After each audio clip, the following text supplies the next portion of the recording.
How did you get to this place? How did you get to this place of being so balanced, being yourself, and being so fearlessly caring for humanity? How did you get to this place? Mhm.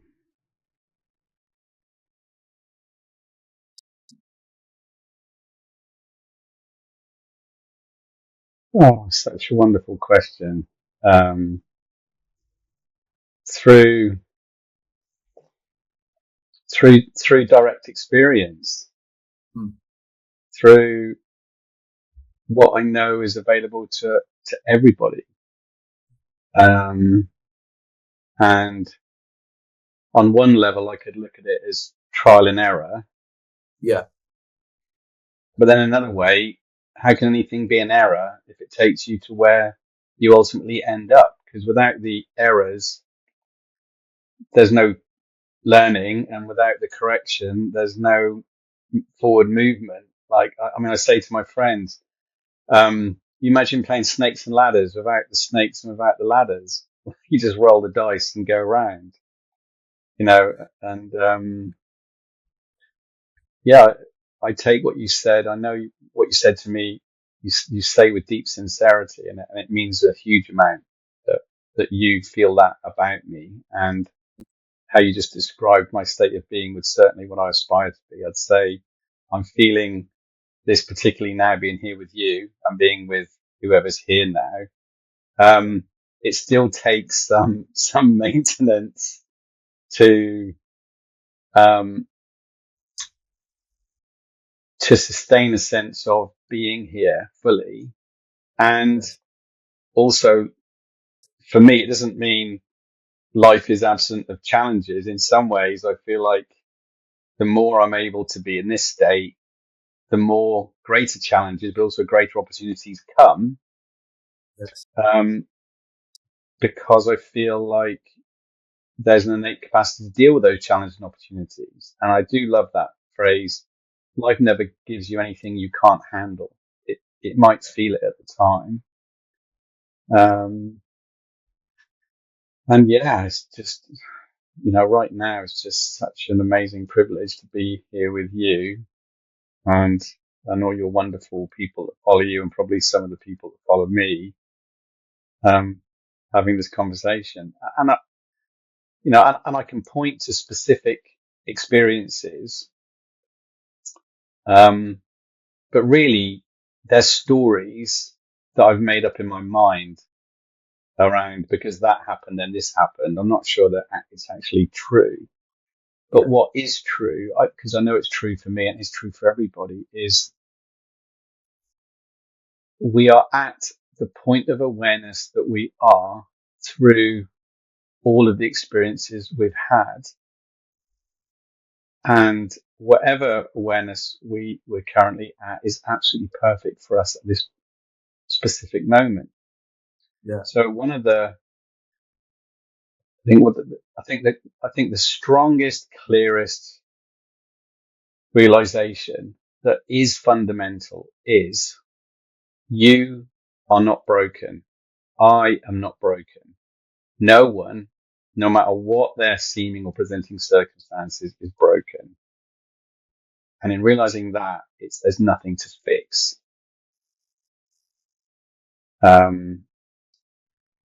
Because I feel like,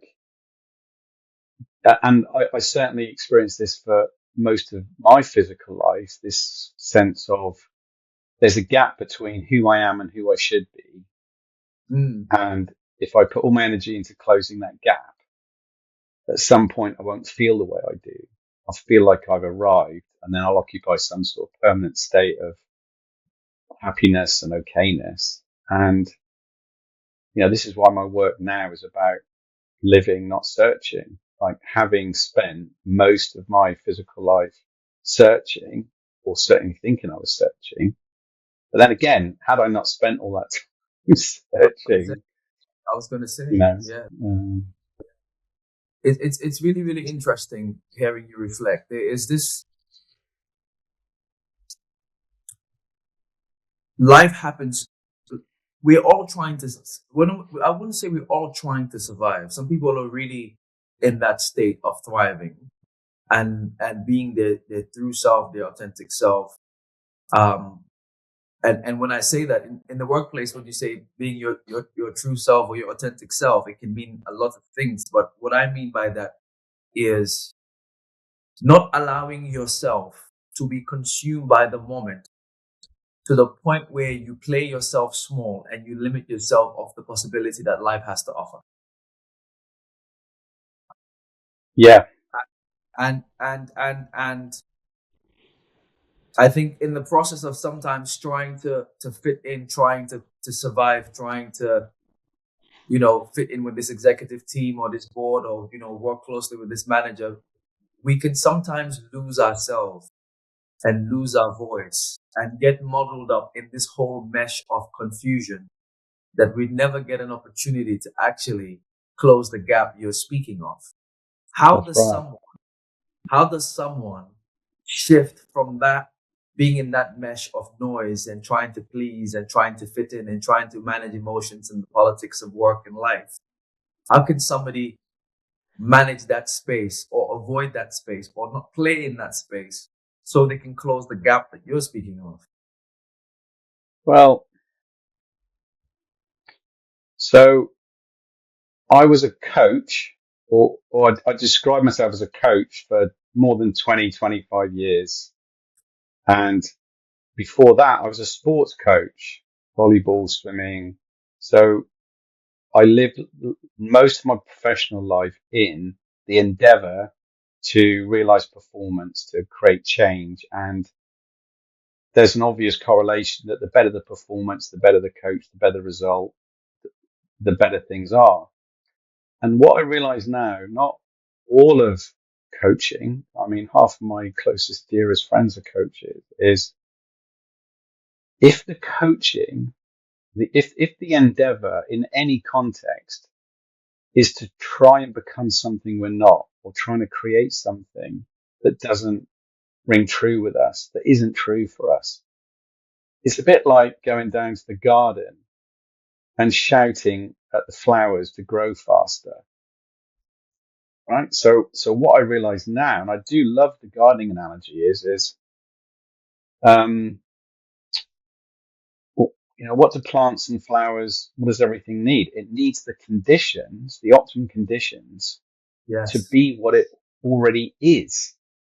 And yes, if you were to say, well, what's more beautiful, a dandelion or an oak tree? It's a ridiculous question. But we've normalized that ridiculous question into comparison and better than and more than, because we have very fixed ideas in this life about what is good and what isn't good and what we should be and what we shouldn't be.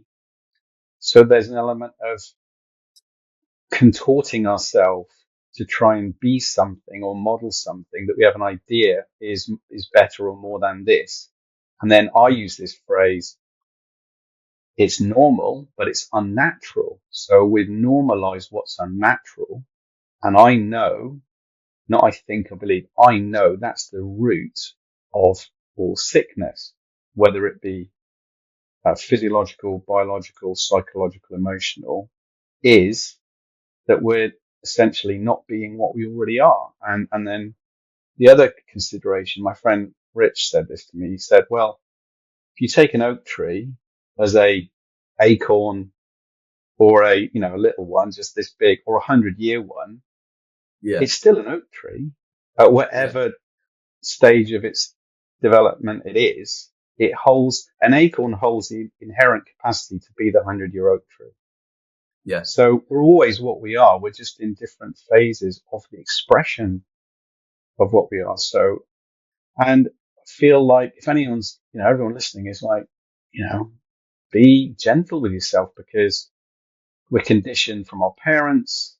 They want the best for us. They want us to get good grades and not be on the naughty. We're conditioned from primary school, get a star. We're conditioned from school, yes, be good at this, ring the bell, go for lunch. We're conditioned at uni, and then you leave uni or whatever, and then you go into the work life. It's like we're in this never ending game of comparison and ticks and crosses. This is good. This isn't good. Yeah. And so it takes a lot of courage, and wherewithal to even begin to question that. And my feeling is now pretty much everybody's questioning it. You know, Certainly, people. Yeah.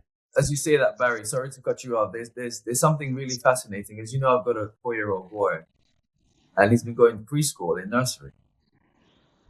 The amount of control, the amount of so-called safeguarding, I look at it and I say, this is wow, the problem has started. Not with the young children. The problem has started with the adults that are creating a space that is not necessarily conducive for these young people. Because Right. little people will show you what living freely looks like, being confident in yourself looks like, not worrying too much about what other people look like. We sort of download that into them. And when I go pick my son up, and there's always something to say about, oh, they're running around, they're not stopping. And I'm like, they're meant to. This is the age they're meant to do that. This is the age they're meant to bump each other. This is the age they're meant to scratch each other. This is the age they're meant to feel pain and get back up from that pain and still laugh with the friend that actually caused them the pain. And we're taking away all of those opportunities in the name of structure and preparing them for adulthood.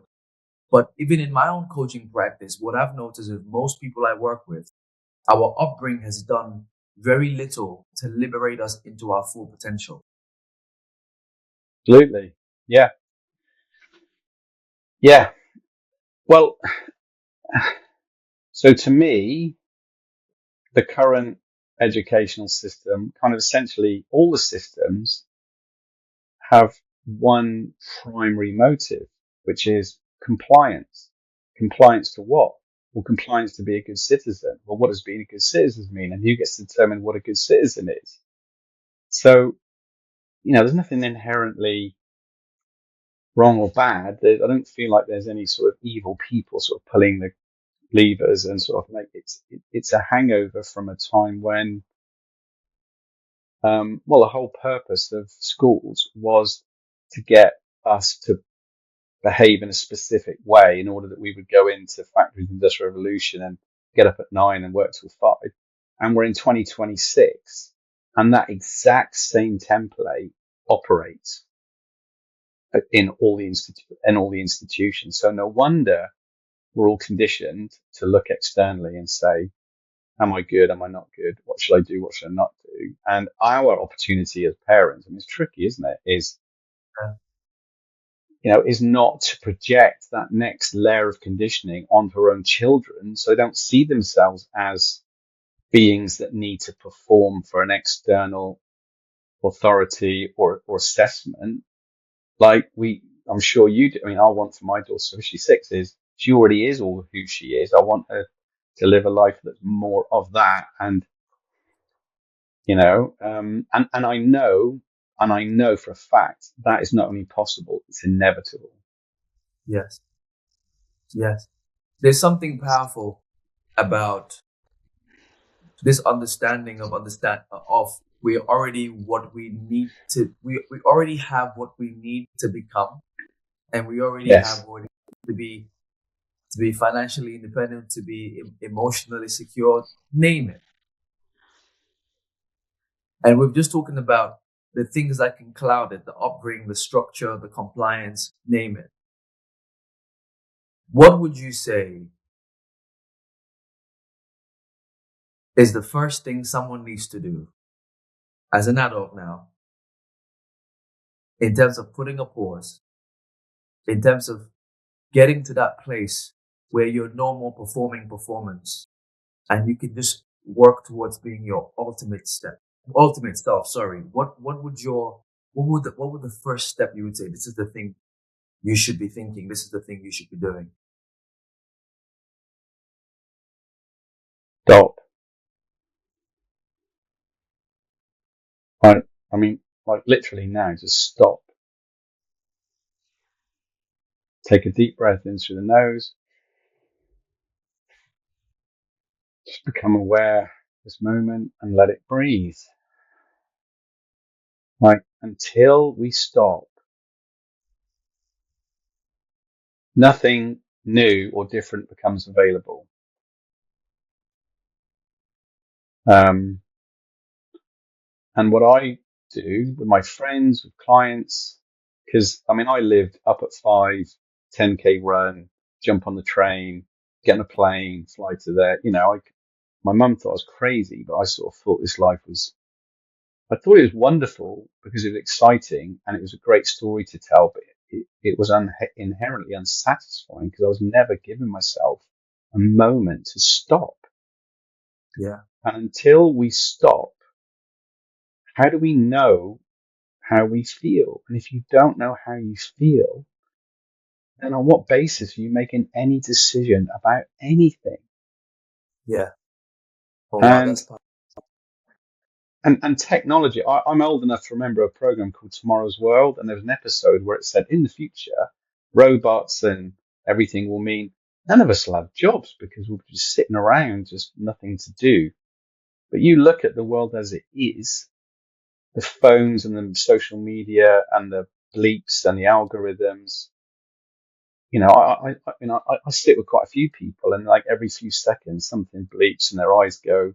Like we've got this inherent inability to just be with ourselves, even for a few seconds.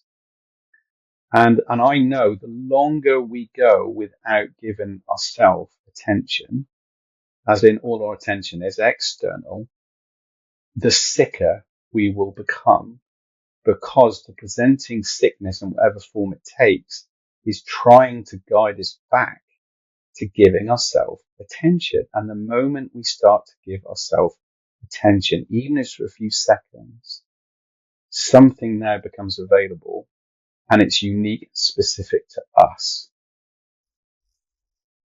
And I sort of, if you pull a thread out of your jumper and then you just keep pulling it, it's like, you know, you probably don't want to take the jumper off somebody. They'd go, it's too much. But like, you just pull that thread. Like, so a few seconds every day, a few minutes every day, 20 minutes every day. There's 168 hours in a week. 168 hours. If anybody took 20 minutes of those 168 hours to give attention to themselves, it would change the 167, 40 minutes. No, and you don't need to be a meditator. You don't have to, and we can talk about spirituality. I mean, I've got some feelings about that. Is you don't need anything because everything that you need is already available to you. You're just not accessing it yet. Yeah. I was having a conversation with someone yesterday along these lines, and they're feeling like they are stuck. They're feeling like, and I get it. It's very easy as people to be going through a situation or a moment or a workplace or whatever it is, just through life, and that moment is so painful that the moment feels like the destination, and it feels like the end. And what happens is instead of doing what you just said, which is to stop and pause, we actually work harder to survive in that mess. That's right. So we never have the opportunity to actually do what you're saying, to see the opportunities that's out there. Because if you're this and you're just running, trying to survive, trying to impress, trying to make sure you get this wrong because you've got to pay these bills and because, this your manager is very, very difficult and you need to make sure, when do you have time to be like, hold on? There's so much infinite opportunities and there's so much more that we can be as people. And the funny thing is about this, we do have moments when we pause, but this usually happens when we're sick, when the body's saying you need to give yourself time. That's how I interpret what you're saying. When you're sick, when your body's falling apart, that's your body telling you, you need to stop. It's telling you you have no choice now but to stop. But when we're going through life, when we're going through the circles of life, when we're going through trying to impress when we're going to, trying to prove when we're going to, trying to chase the next thing, the next title, the next car, the next house. We don't have the opportunity to just stop and see self and see humanity.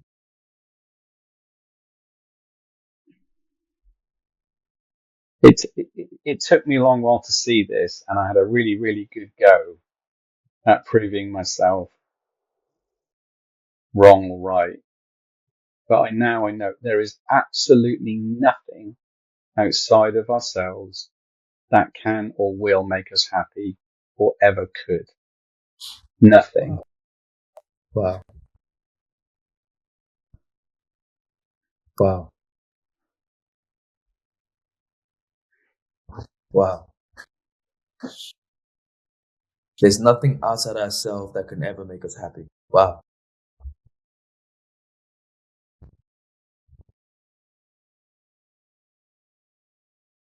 I mean, when I first realized it, and no one told me, I realized it. I just realized it.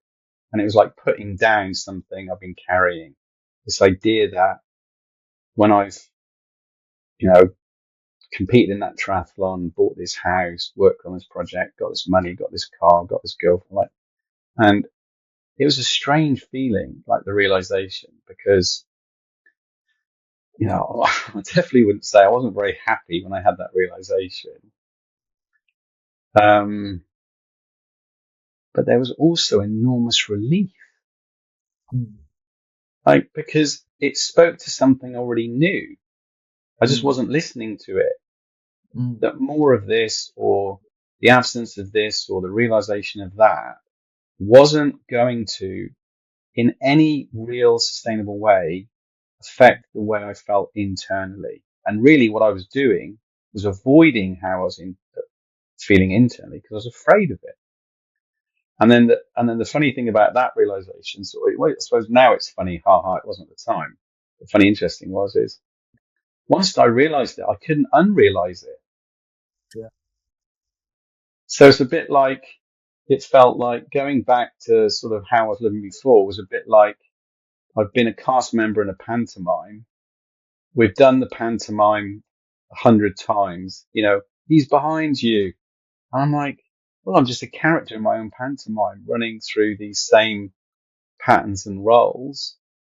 And there's ooh and you know, and then the pantomime finishes and I'm back where I started because essentially my state of being hasn't changed. In fact, I don't even know what my state of being is because I've been avoiding, and that pulling the thread to stop and allow yourself to become aware of your internal state of being, that starts to change everything instantaneously.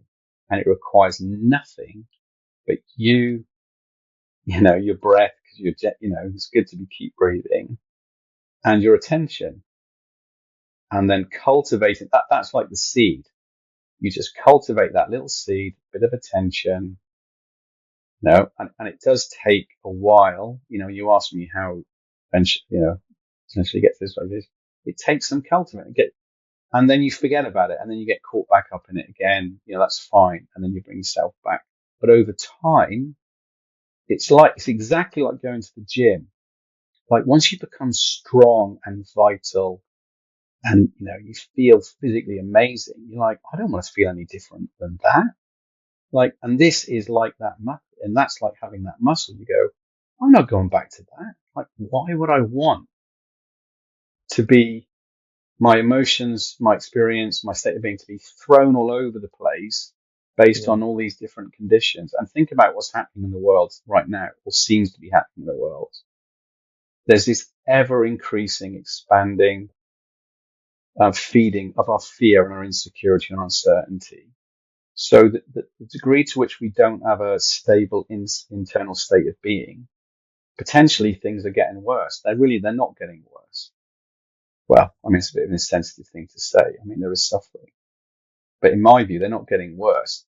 They're just becoming more transparent. We're just seeing the nature of what things really are rather than what we're told they are. But if you don't have a relatively strong sense of your own internal sense of being, then these things matter, and they matter disproportionately. And what's wonderful is I know everybody has access to this without exception. Like, all human beings have access to this awareness, and it begins with a choice, a breath, an intention, and everything changes. Everything changes. Not necessarily in the overt ways of more of this, and the external does change, but the internal change around how you feel, because we live within our own feelings, don't we? It's like it's not out there, it's in here. So how we feel is everything. So having an awareness of our own internal feeling, and you've been experiencing this a lot, is you start to see and notice things, and then exercise choice about your response to them, not being this trigger response around circumstance. And that's people's primary insecurity, that I need this to happen to be okay, and I need that to not happen to be okay. I mean, how insecurity inducing is that? I'm not okay if, the stock market crashes, or I'm not okay if another thing happens around the world. I'm not okay if AI starts to take, like, it just feeds its own, but to me, this is all, it's like illness is it's like a dashboard with a light going off saying, probably time to give this attention. We're all having all these dashboards go off, come on, let's give this some attention. So, there's no judgment in avoiding it, but there are consequences with avoiding it, which is a state of suffering. And I know suffering is not a necessary condition of being a human being. Yeah. It's just we accept that it is, and it seems to be the case, but that is not true. Yeah. Yeah. There's this statement around this is just a season. This is just a season. And I didn't even know, by the way, you used to teach swimming. So me and you have a different session we need to do, because you need to teach me how to swim. Yeah, definitely. Yeah. You need to teach me how to swim. But there is this notion, even as athletes, where the pain of you have to be resilient. You have to have grit. You have to be able to deal with the pain. And I've noticed over time with my work, even for myself, is that there is a very fine line between having resilience, being able to deal with difficulty, but also recognizing when the difficulty is not necessary, recognizing when you don't have to sit, there's no need for it, there's no need for the suffering that you're speaking of. How do we find that balance of knowing, okay, this is resilience, this is part of the work, we get it, this is the grind, versus maybe this is not meant to be the grind, maybe this is not what I am meant to go through. How do you find the difference between those two? Well, the obvious and available answer all the time is there joy in it?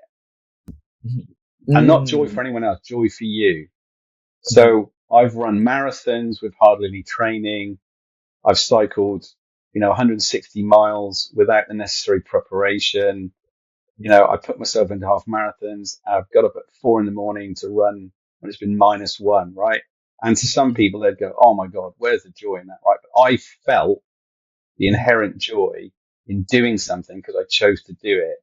And the feeling of, oh my God, this is a bit crazy, but my body's, but that's come from this curiosity, like, what am I capable of?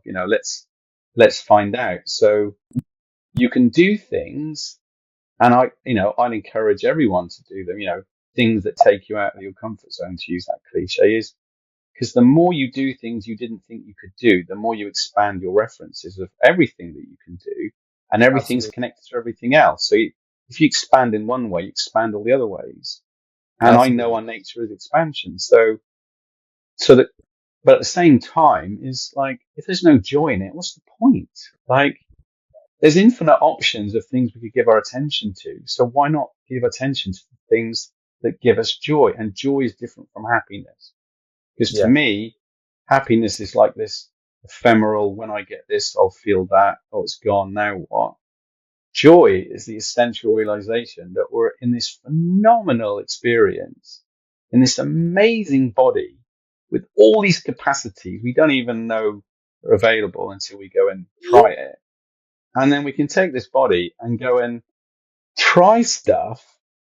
And if we stop giving a shit what anybody or anything thinks about it, and we just have the experience for this pure joy of having it, then, like, to me, I mean, life is its own reward, like, all of the time. And, I'm still very interested in sports psychology, and a friend of mine, very, very good sports coach, working with a very specific modality, he talks about the fact that in a lot of elite sports, they're conflated with mental illness. Yes. Yes. That not in all cases, not in all cases. I mean, I don't want to get into, but you look at somebody like Federer compared to Agassi, you read their stories, like, you get the feeling like Federer's just generally done what he's loved to do. And he's got this wandering around. Okay. Yeah. And like, because if you do the thing you do that you love, you don't care how hard it is. You love how hard it is, Yes, because absolutely. that's how you discover what you're capable of. And discovering what you're capable of yourself makes you feel amazing. You're you're Like you're that. you're so right on the money on this one. You're so right on the money on this one. I used to go and train basketball 6 in the morning, snow, rain, or winter, doesn't matter.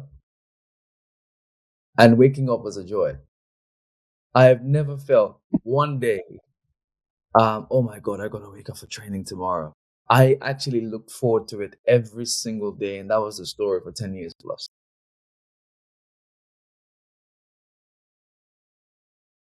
Because inherently we want to know what we're capable of, Mm. and the discovery of it through our own direct experience is always joyful. It might hurt and you might get cold, you might lose, but it's like the snakes and ladders. It's like, if you're in the game and you're going to move through the game, it all tells you something, and then you can make choices on the information that you're receiving, and the information you're receiving is the feeling.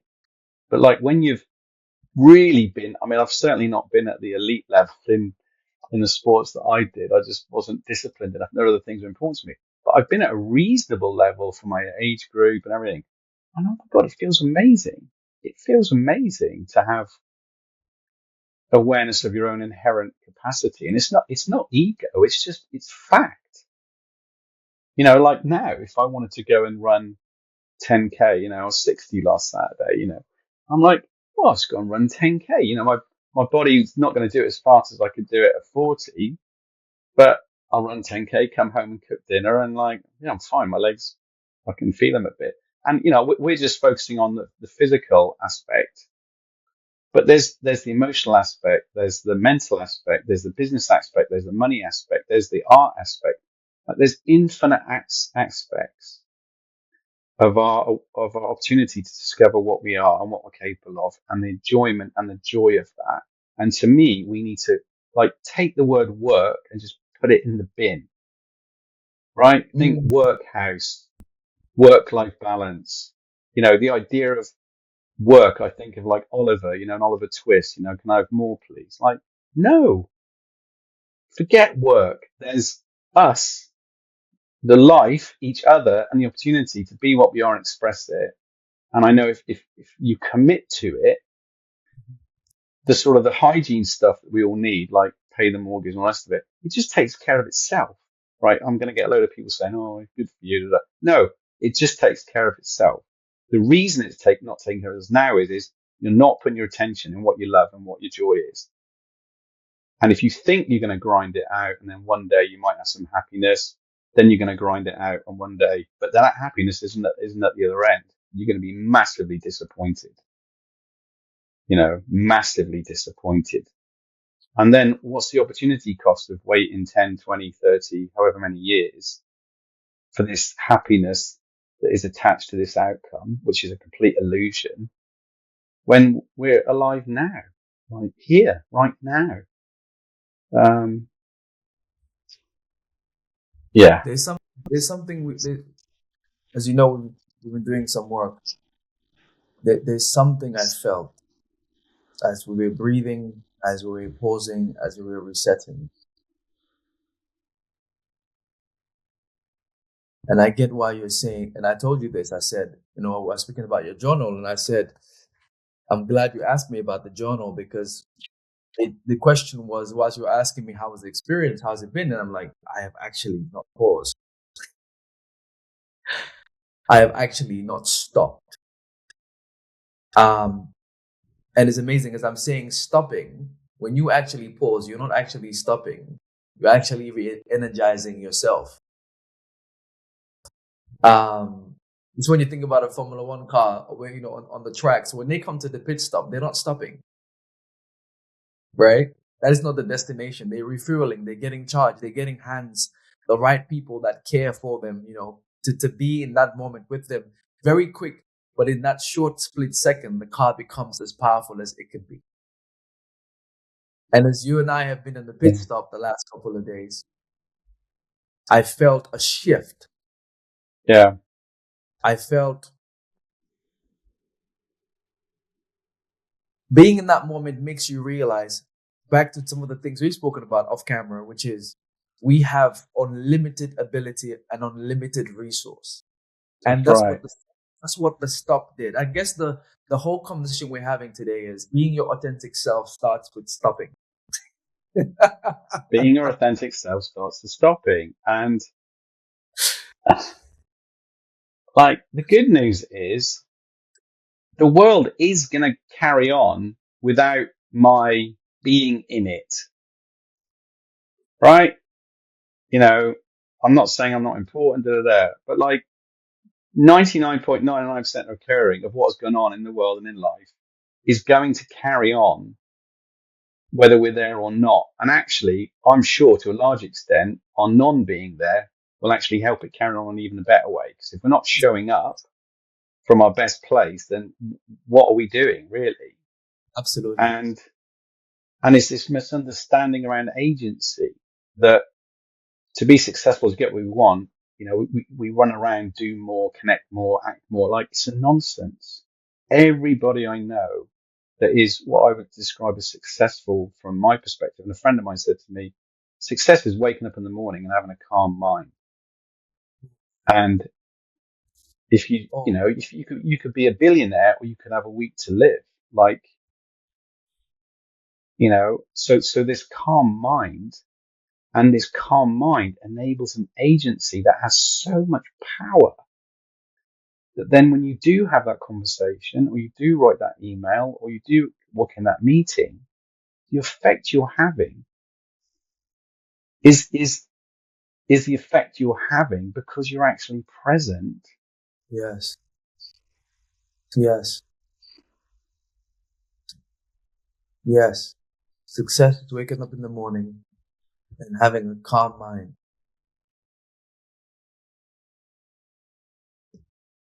That goes against everything we're taught. That goes against everything we're taught, because when you wake up in the morning, you need to get up, you need to, get ready for work, you need to rush, you need to do this, you need to make sure that, the guy on social media has just achieved 20,000 followers. So you need to make sure you post your content, write your content. You got to make sure you got to do this. You got to make sure you got to do this. You got to make sure you got to do this. And it's amazing because everything powerful, even in nature, doesn't move that way. The tree is very comfortable being where it is, and it will blossom, and it will have a season where it's empty with no leaves, and it will have a season where it becomes beautiful. And the ocean doesn't have to rush. It would move at pace when it needs to. If it doesn't need to, it would relax. The ground is solid. Everything around us, in terms of livelihood, has a level of calm and a level of knowing that it is being what it needs to be. And it's only us that are leaving what we are and what we're capable of, running after things so we can become something. It's like having £20 million in your bank account. It's there sitting somewhere. And then you wake up in the morning running around looking for coins, hoping you can gather £20 million, but the £20 million is already sitting there. You're just not accessing it. So beautifully put. And the word that comes to me, because I feel this about myself, is like relax and breathe. It's innocent. Like you don't know what you don't know. And you don't know until you know. So I didn't know what I was for most of my physical life. I felt like I had to become something in order to be okay. But oh my God, when you realize, well, no, I can't become anything because I already am what I am. You start to inquire and look at that. So, but it begins with knowing what we are, not who we are, knowing what we are, and not listening to somebody tell you or not identifying with somebody else's idea, but actually realizing what you are. And I know you start that inquiry, like, what am I? Like, what is this experience? How do I feel? What's going for me? Like it then has its own momentum because it's returning us to ourselves. And then at that point, you can look up left and right and say, oh, and what happens when you start doing that is you start to meet others who are doing that also. And they all got the same look on their face. Or it's unknowing, it's curiosity, and it's slight amusement. So we can support each other with it, but we can't do it for each other because we all have our own unique agency, our own uniqueness. And only we can cultivate that within ourselves. And it has the keys to every single thing that we think we want and a whole load of stuff we don't even know yet that's available. Yeah. There's something you said at the beginning, which was around, you recognize the need to pause, you recognize your potential, you recognize your ability. Life happens, you get distracted, but you come back to that knowing. You pause, you breathe, you reset, you recharge, you go back to the pit stop. And I give the analogy of having, when you look at a Formula One car, you've got all of the, the guy filling the tire, putting the fuel. You've got all of these people around you that's supporting you and nurturing you. And I remember you said to me something yesterday. You've got some people that are on your side. You've got people that are in your Right. past, in the current moment, and in the future that are in support of your highest potential and your highest being. That's right. How do you go around? Some people are, whether it's in the workplace, they've got a manager that's not really the person they need in their pit stop, or husband or wife or friend. How do you go around getting the people that need to be on your pit stop? How do you go around finding those people, Barry? How do you go around choosing those people? They'll find you. Mm. And there's an inevitability with that because whatever we're actually feeling, not what we tell ourselves we're feeling, whatever we're actually feeling will then be mirrored in everything outside, in the people around us, everything that shows up. So it begins with taking responsibility for everything we've been saying, like stop and look and breathe. And then it's also realizing that what everyone and anyone else is doing is nothing to do with us.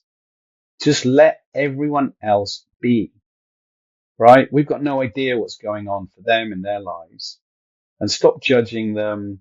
We may not like their behaviors, but the freedom in just putting down conditions on what others are doing is massive, because a lot of our time is wasted in the stickiness of, oh, they did this and why don't they do that? Why is my manager not like this? And it just wastes a load of time and energy.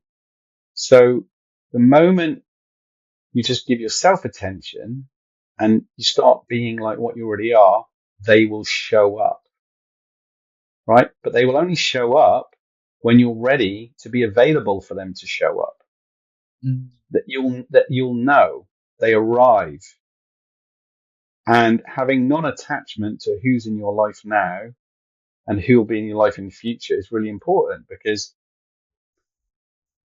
you can love everybody. Like love everybody unconditionally, like really no conditions. But loving unconditionally means that you're open to who is present in your life and who isn't, and for how long. And isn't that a wonder of life, that you've got the people in your life now that you love and support you, and tomorrow you could meet another being that changes the entire trajectory of the rest of your life, and you were able to meet them because you were present. And had you not been present, it's like, and the analogy I'd give is like, you're in a warehouse a mile wide, a mile high, and a mile deep, and all the lights are off, and you've got a little tiny torch, and you're pointing the torch in one bit and going, oh, there's a nail, there's a nail, there's a nail, there's a nail. And then the guy, doing the security wanders in, he just switches the light on. You go, oh my God, like, it's like you can't see until you can see, and you can't see until the lights come on. The lights can't come on until you allow yourself to see. And, yeah. And if something's not, if you're not feeling the joy around something, like I really loved this. I was in a restaurant and service wasn't very good. I was in Saudi Arabia actually, and the guy said to me, well, you're not a tree. It's like, if Oh, you're related, go on. that's powerful. Go ahead. Well, I mean, I love trees, but like a tree can't physically move, can it? It's like, you know, if you're not feeling joy in the relationship, and joy doesn't mean easy, it just means there's no joy in it, is you're not a tree. Like, exit yourself from the relationship. Do it with love, do it with care, do it with kindness. And I know this is exiting a relationship that's no longer serving you is also the highest service to the other person in the relationship. That is powerful. Letting yourself go from a situation that's not serving you is essentially also serving that person, that situation that you're letting go of. Always, no exception. I mean, this is going to get, so there are no victims. There are no perpetrators, and there are no rescuers. We're all victims, we're all perpetrators, we're all rescuers, right? They're like the roles in the pantomime. So when I stop seeing myself as a rescuer or someone needs to be rescued or a perpetrator, and I stop seeing others in that way, then infinitely more options become available other than performing those roles. And my own feeling is essentially kind of most of our society works on the basis of identifying in one or more of those roles, Yeah. because it's, and I say this with like love, and it's innocent until you can't see it, but it's a way of justifying not taking responsibility for myself. If I can blame my manager as to why I can't realize my full potential, then I don't have to realize my full potential. If I'm Absolutely. if I'm rescuing someone, then I don't have to give attention to myself. No one needs rescuing. They might need support, but they don't need rescuing. Like, same as my friend Dill. Like, what's the worst thing you can do is do something for somebody they could already do for themselves, therefore reinforcing the fact they're not capable. Absolutely. I was having a conversation with a colleague about this. I don't know how familiar you are with social work, working with families and things of that nature. And social work in general, it's great work. It's important work. But what happens is a lot of professionals in the space think they can go into someone's family and become their savior and help fix them and make things better for them. And in my entire life of living in different parts of the world, I have never met an individual who has become their full self, full of abundance and capable Mm. without understanding that everything starts with them and ends with them. I've never seen it. So when I speak to even the team, I always say, make sure the people you're trying to support, fine, we should support. Let people come to the pit stop, it's fine. Yeah. But remind them that they're capable and they're powerful. And maybe your role in that family or with that person, with that exec, whoever the person is to get them to see how abundantly sufficient they are to making the life they want to make happen. And in the last 3 days, Barry, that is exactly what you have done. And I Mm. know you're telling me, by the way, I'm not doing this to you, I'm doing this with you. And I hear Mm. you reaffirming and saying this, but you Mm. didn't even need to say it because Mm. nothing about your essence made Mm. me feel like you needed to fix something in me. Mm. Mm. Yeah. Well, it's because and imagine if this is how we all hang out with each other, all humans. We just,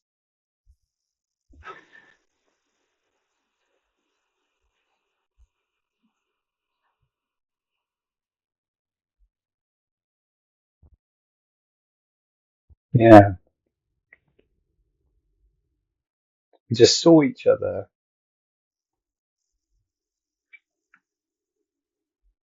as we are in our highest potentiality, Hmm. realizing that we all forget it from time to time. Um, so a hug, some time, a walk, but essentially, that person is perfect as they are, and they've just forgotten it.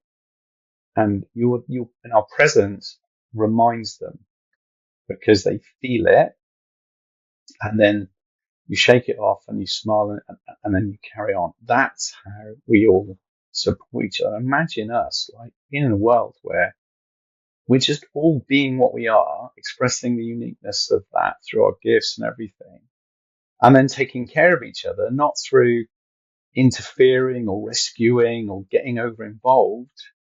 We just say, like the pit stop, just stop for a minute, like just rest for a bit, right? Because the thing about it is where we're helpless, other people can see aspects of what's going on that we can't see for ourselves. So it can be very helpful. And again, I use this word like, to me, this is the opportunity we're in now, and this is the inevitability of where humanity is moving to, and that is inevitable. We're just at different degrees of awareness and acknowledgement of that. And so the more these sorts of conversations are happening, the more you're doing the work that you're doing, and you don't need to convince anyone of anything. They can feel it. And what a joy it is to have this realization and to have this space and this time, this opportunity to be with ourselves and be with other people. I mean, I think what it does do though is it takes a bit of commitment to choosing to be with oneself first. Because to me, there's a little bit of like, it's like coming off an addiction, is you need to come off the energy you've been feeding off. There's always a bit of, you come off an addiction. Oh God, it's like sugar or something. But then inherently the body starts to reset itself because now it's operating from something that actually gives it proper nutrition and everything like that. And that's the place to support people. Your coaching, your huddle, these spaces, just it's like like create the pit stops. And then I've used this word with you, momentum. Honestly, once you start like allowing this and feeling this and acting on it, like you still get problems and stuff, but like the problems are relative. Like, well, no, I know I want more of this. I want more of what I am. I want more of the feeling of what I am. And everyone in our relationship, partners, kids, parents, friends, relatives, colleagues, they feel it and they notice it. Like, really, you Yeah. know. Someone walked into the office yesterday and said to me, I can feel how everybody around you are so themselves. from the managers, the seniors, are sold themselves, and at no point are they trying to play themselves small just because you're physically sitting right next to them.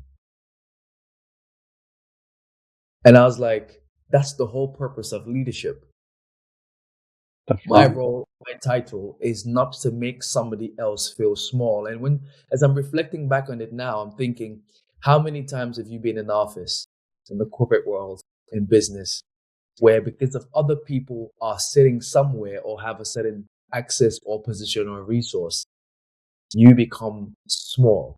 Their presence make you feel small, and you play yourself small just so that you could fit in, just so that you feel safe. And I'm not saying they're trying to make you feel that way, but I'm also saying, what is it about leadership that we need to be conscious about in terms of not necessarily rescuing people, but creating the space or not blocking the space with anything that can get in the way of our expansive nature.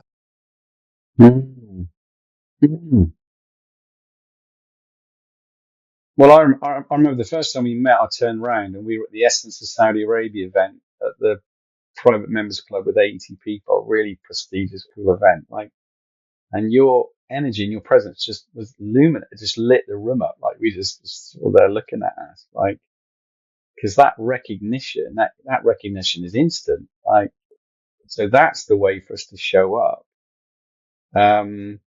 And it can be quiet or it can be extrovert. It doesn't matter because it's unique to each of us. Right. Yeah. Um, and so in the work that I've been doing, and I continue to do, I do take my own medicines. So like, and I love, somebody was talking the other day is, I still get stressed. My partner still gets mad at me. My daughter still does things I don't like. I still get bills for, it's like, I'm not floating around in this bliss bubble, I'm still in life. But so there's a threshold, which is if I feel fear, or fear is a spectrum, from ooh to right, is become curious. I always think it's funny in the horror films. I used to love horror films when I was a kid, Stephen King, all that is. The moment the monster's out of the cupboards, it's like Doctor Who. It's not scary anymore, right? So really, fear is about the unknown, Yeah. and curiosity is the antidote. Mm. Because if I can become curious about something, and even if the fear doesn't completely dissipate, it's something happens to the fear as I become curious. The other, I'd say, focus, and this has come to me recently, is look at everything from a place of, is this true to me? Mm. Because truth has a way of penetrating what's not real, illusion, right? Mm. And how do I know it's true? Is when I feel it. I mean, that's how I know what's true. I feel it. Like someone can say all the right things and I can go, no. Or someone can say all the wrong things and I can think, yes. It's not necessarily about what's obvious. It's like, what's true? And, and that is, once that becomes like our internal sat nav, okay, this is true for me. This is not true for me. And it doesn't have to come with judgment or attachment or drama. It just is what it is. So truth Yeah. penetrates illusion, all illusion. And moving from control to trust, like trust what? Well, trust the truth that's coming through me and follow my curiosity. And I'm finding like continuously that if I need to come back to myself, is go to the curiosity, what's going on here? This is interesting. Like, what am I feeling? And then act on what I'm feeling. And this is what I mean about this muscle that develops of autonomy and agency and sovereignty and choice. Yes. And it's not selfish. It's loving. It's completely loving. I mean, this. It's like the better you feel in yourself, the Absolutely. more you inherently go to, oh, how can I help and what can I do? And the less we feel ourselves and good in ourselves, we become myopic, we become obsessed with ourselves and our, we contract. We literally contract.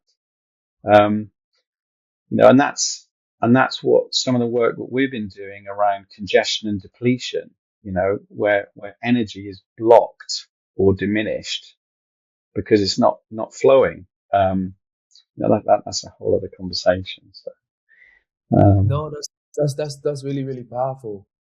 You're very right about that. When I'm not my best, when I'm not giving my best, it's because I am not at my best. mm, When I'm not serving, supporting, loving, listening, patient, is because inside of me there's a turmoil.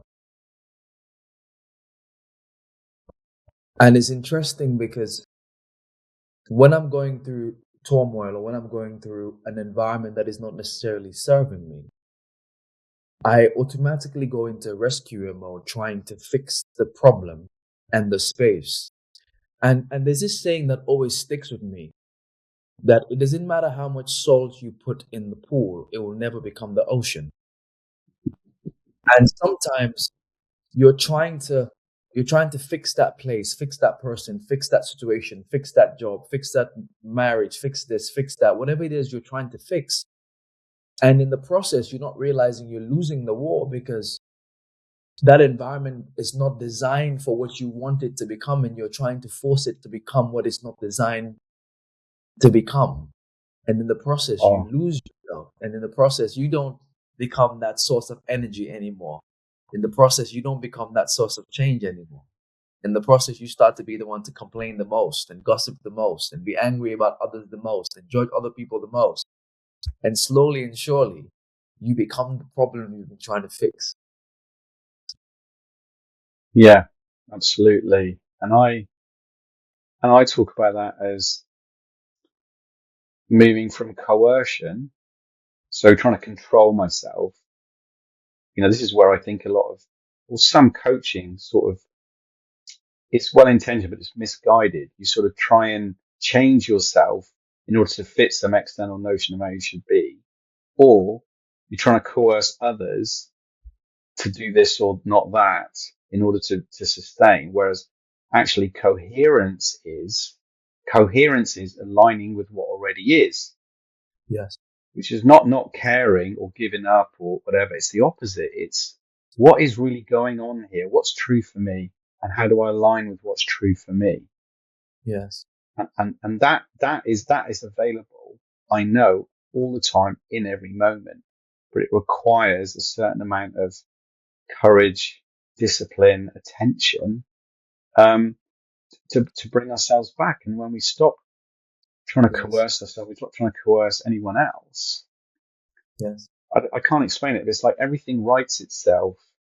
It may not be as I wanted it in my head for it to be, but it already is what it is. Yeah, I mean that was huge for me, realizing that, because I know that there is a universal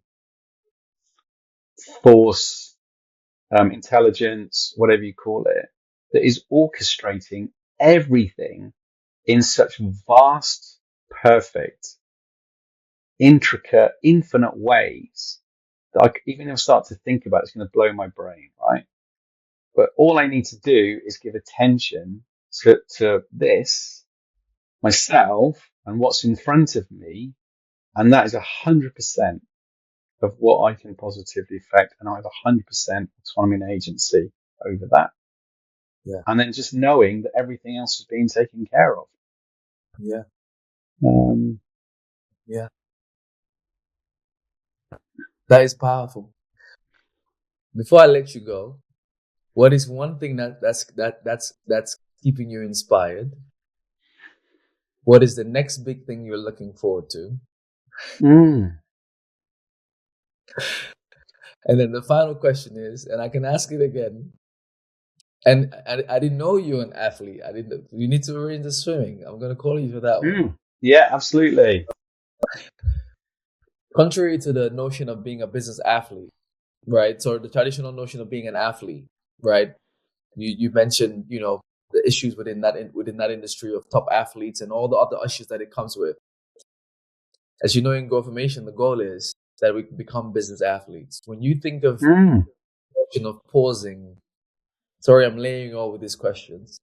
it's When fine. you think of this notion of pausing, dealing with what's in front of you, being aware of self, not Mm, forcing to change things and be a rescuer and getting caught up in the drama triangle and victimhood and all that stuff. I would mm. love to know your definition of a business athlete. So we'll leave that question for the end. But the first question is, what is the big thing you're looking forward to, and what's the biggest thing inspiring you now? Well, my daughter inspires me every day. She's 6.5. She's a force of nature.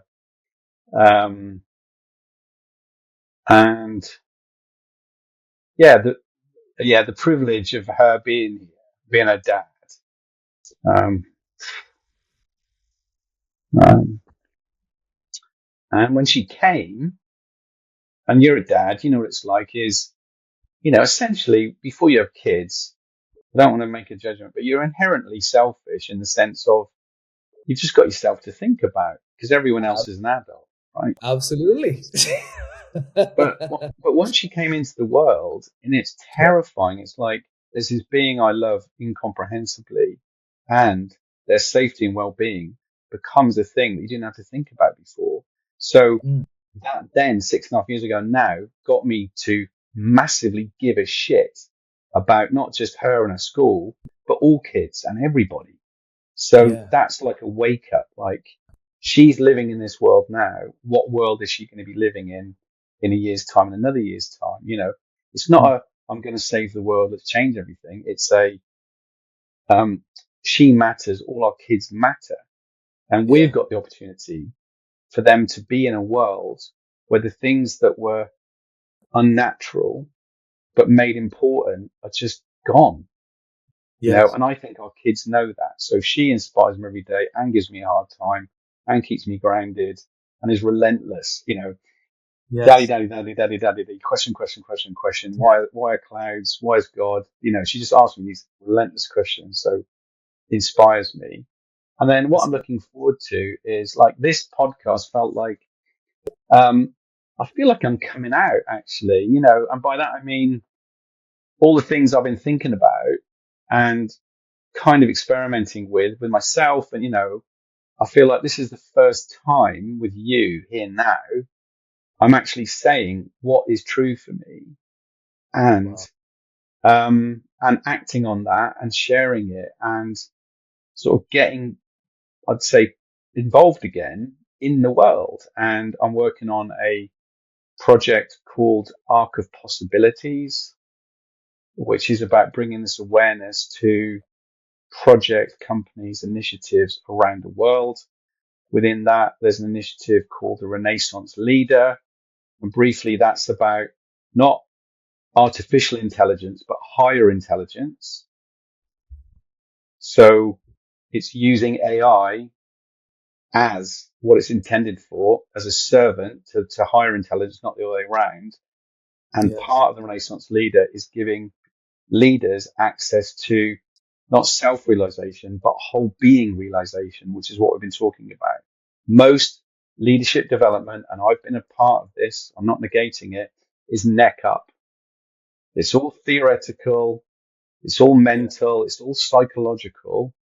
And Yes. it's kind of interesting, but it's not really relevant because now, unless the whole being is connected, that era of leadership and leadership development and coaching to me it's over, right? It's this wholeness. It's this ability to connect with ourselves, the ability to access everything.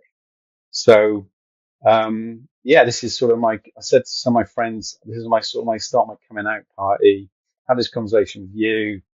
Um, and I feel I've had 7 years looking after my daughter, living in the field, doing a lot of contemplating.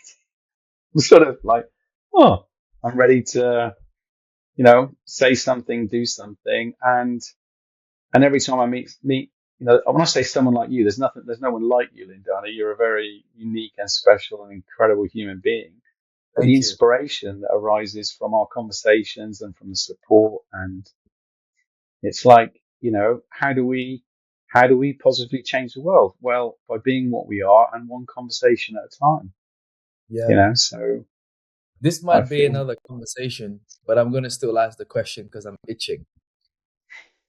What is it that, why are we needing to shift the leadership conversation from here up to the entire being? Like what is driving that shift? Why do you think we need to head that way? well, this is a little bit harder to talk about because I like, one of the commitments I've said is don't talk about things that you haven't directly experienced and and don't use words that don't have any meaning to you. So in that spirit, so I know that there's a collective shift happening for everyone, everywhere, and the planet, right? I know that. And the opportunity is for us, it's going to happen, right? And this is where the suffering or not suffering comes in, is the choice is to align with it or not. So aligning with an intention that is more than the selfish me that wants success, that is more than making my family okay and, this town or even this country, right? All of that drives me nuts, right? It's me, right? There's no I'm okay. Unless we're all okay, none of us is okay. So, Absolutely. so the leadership, to me, if the leadership conversation isn't about that, then what is it about? What is it It's about? about It's about the Yeah. planet. It's about the people on the planet. It's about the Yes. way we live. It's about the way we interact. It's the way our societies are constructed.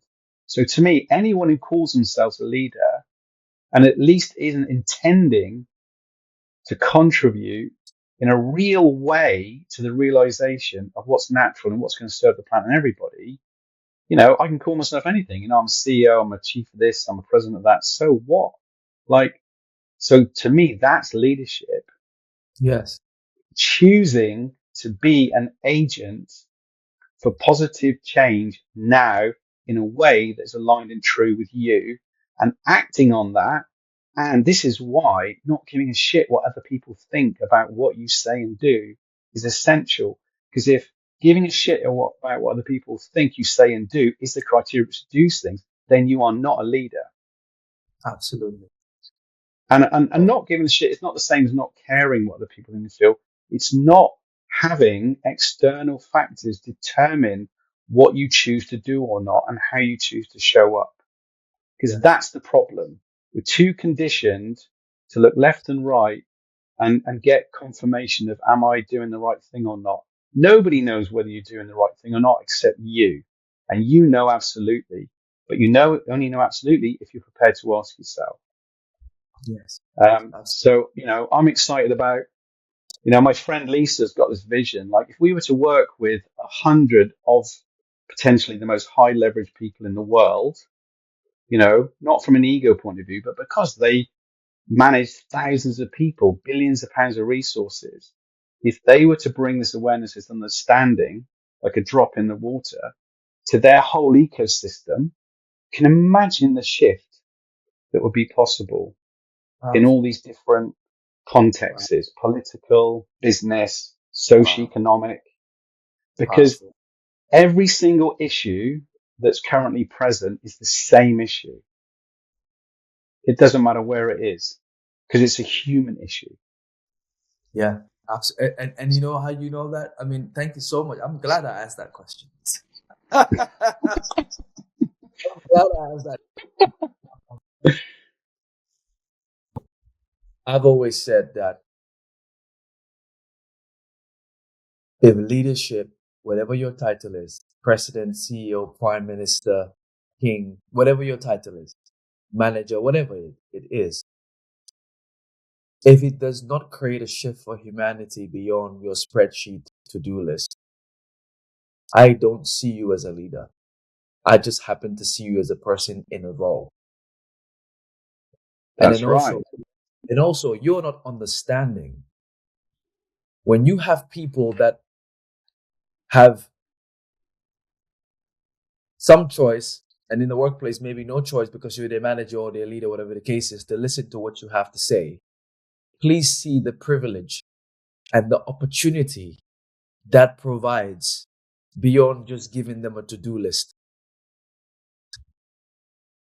Your greatest job as a leader, as a person, as a father, as a mother, as a grandparent, whatever it is to pave the way forward, is to create the environment so that unnecessary suffering, unnecessary pain doesn't exist if it doesn't need to exist.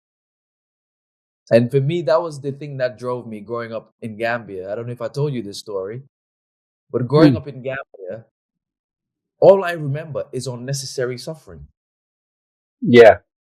It's just unnecessary suffering. Yeah. It's the kind of suffering sometimes that you don't even need 30 minutes to sit down and do something about it and make a whole change if you've got the position and the resources. Until this day, I love going to Gambia. Me and you, I need to take you to Gambia, Barry. We need to go on a trip. We need to do a I'm lot of things. coming. Yeah. But till this day, as much as I love Gambia and I love going back, I also find a lot of pain in going back Yeah. because suffering is unnecessary and it can be done with, we can do something about it. And sometimes it goes back to what you said. It just takes stopping and breathing and seeing things for what it is and asking ourselves, what can we or what can I do about this? And do that thing that we can do about the matter or the situation or the people. So I am with you. I am with you. Tell me the business athlete and I'm gonna let you go.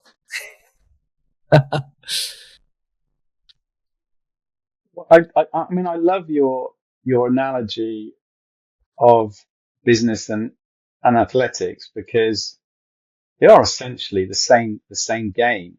Um, and I feel like what's very interesting in relation to seeing it the same game is how do you define success?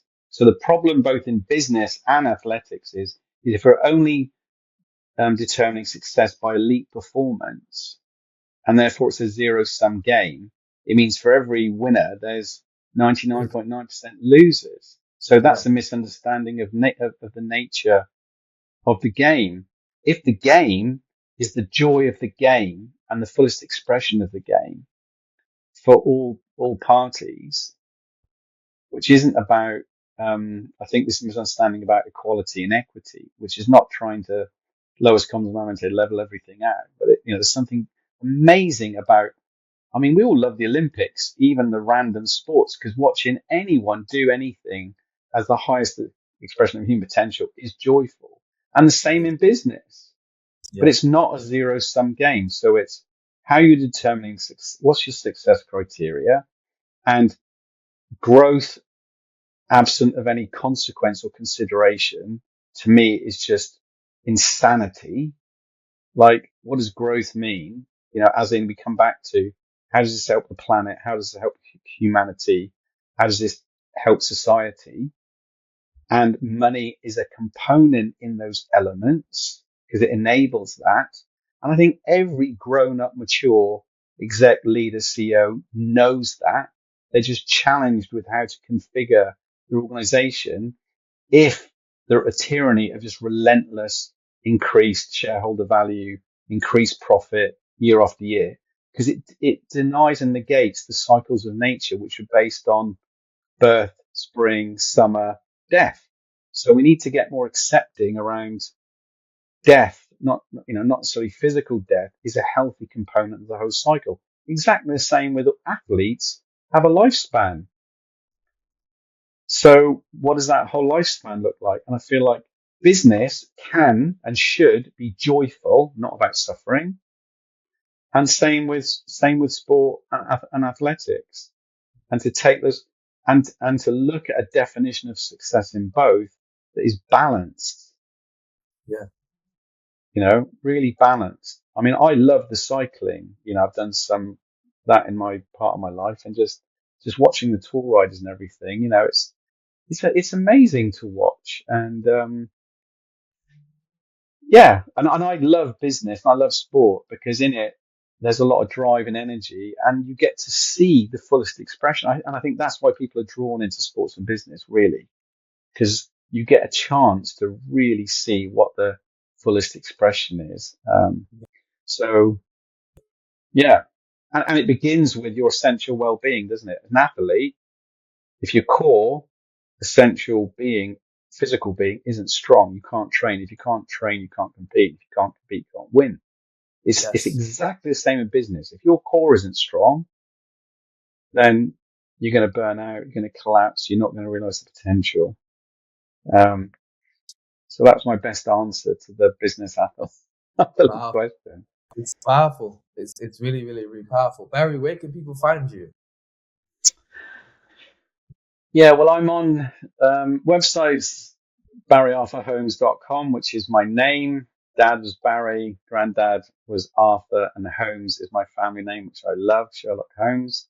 And shortly we'll be launching Arc of Possibilities and the Renaissance Leader.